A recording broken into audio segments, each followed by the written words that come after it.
So here we are in Ibis Paint X, and let's start off by adding this image of Messi into the canvas. We can't use him like this, so let's remove the background like this.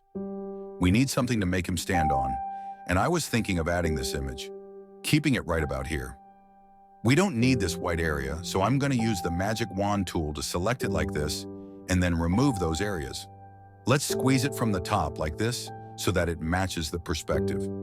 Now let's add him back in there and adjust his size a bit, adding these pillars in there like this. For the background, let's use this one. The whole idea of the pillar is to add a portal-like opening. So I'm going to add a solid color to it like this, and later add in the background image. Let's add this goat in there like this and adjust the lighting a bit since overall it looks so weird. For the background, I'm adding this image. Overall, I'm making everything darker, adding a few more elements like these rocks on the side. To blend this transition, I'm going to use the grass brush and paint a few grasses here.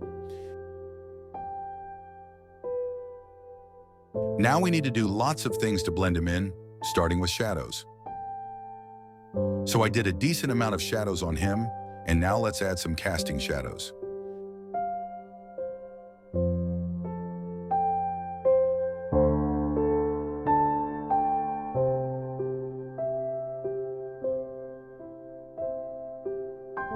Next, we have rim lights. If you don't know how to paint rim lights and highlights, then check out the links in the description.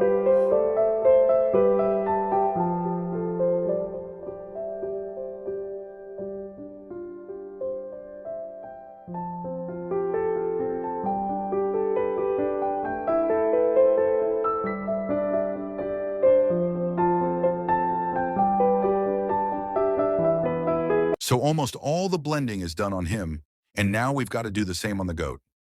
Now let's blend the pillars in there with shadows and highlights.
Let's add some plants, shall we?